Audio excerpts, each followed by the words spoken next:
Hey guys, good morning and half a day. Welcome back to my channel and welcome back to another episode of my Vlogmas.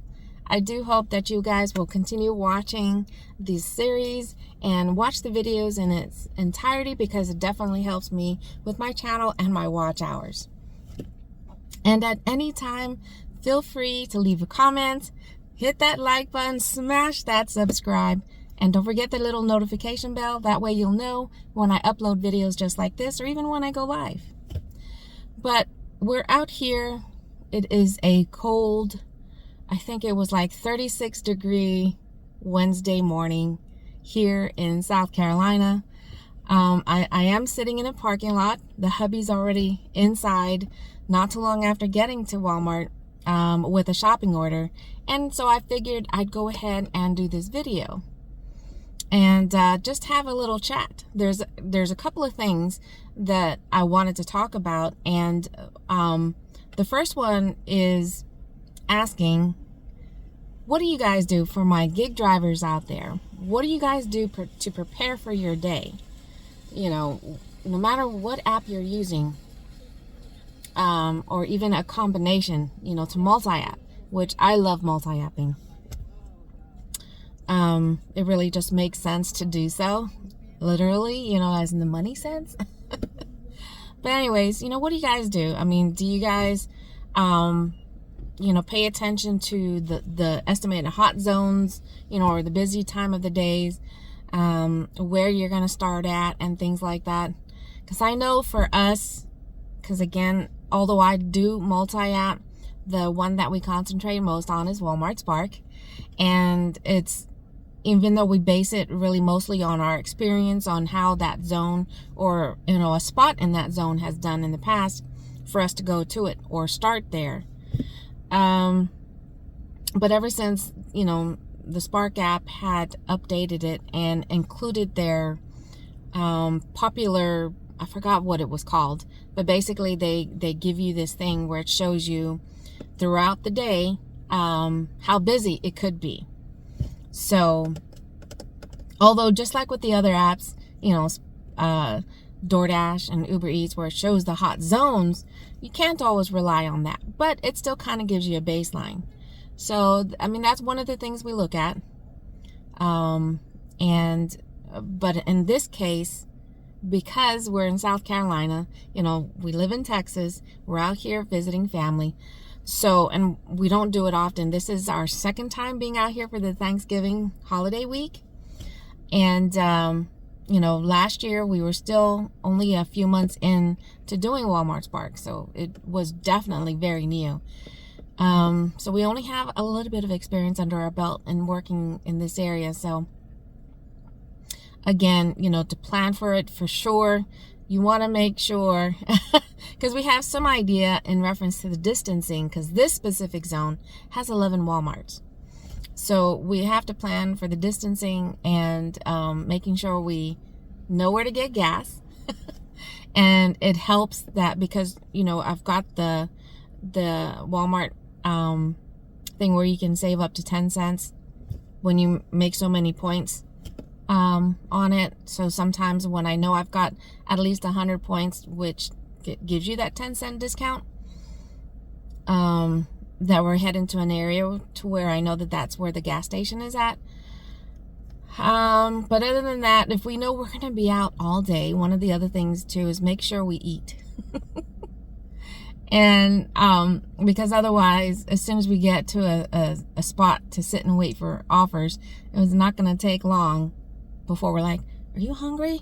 Yeah, I'm hungry. Let's get something to eat. And sometimes you'll be spending money even before you get to make any.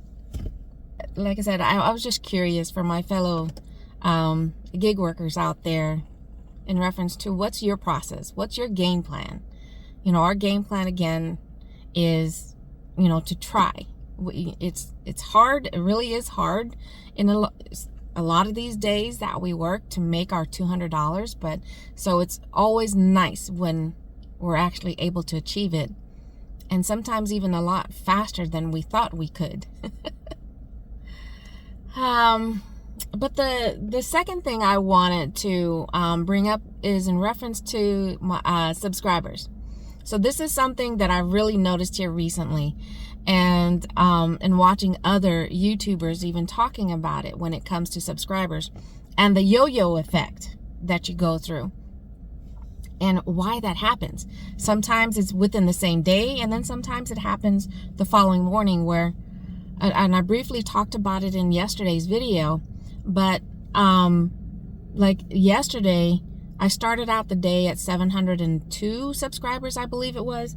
And by the late afternoon, I had jumped up to 717, which was awesome. But in the back of my mind, I knew, okay, it's going to go down. I know it's going to go down. So I think based off of what I've read and what I've heard other people talking about it, sometimes you lose those subscribers because they could be fake accounts. But sometimes I think you're losing those subscribers because although the intention initially might be to support you, but if that new subscriber doesn't go back to your channel and watch another video and even make a comment, unfortunately, it might render the subscriber invalid.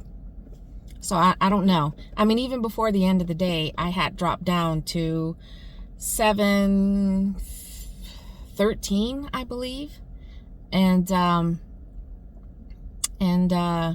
when I woke up this morning, I was down to 709 subscribers. So I didn't lose everything. So that's good, because like I've heard other people, I mean, it's even hard just to get one subscriber, let alone when you pick up 8 and then you lose half, if not all of that. So that's the other thing. So for those of you guys that are out there, whether it be on my channel, which I appreciate it if you would, if you are going to subscribe to a new channel that you come across, YouTube is going to validate your subscription to that channel. So you want to make sure you go to one of their other videos on their channel, watch it. And it helps also, especially if you're there to support, watch the video in its entirety, because it helps with the person's watch hours, especially if they're new or they're trying to hit that monetization goal. And leave a comment, because that definitely helps to validate your sub to that channel.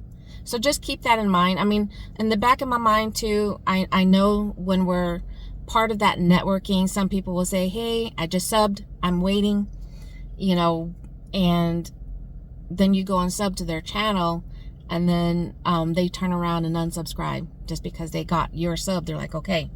So it's almost like I feel not tip baiting, but sub baiting.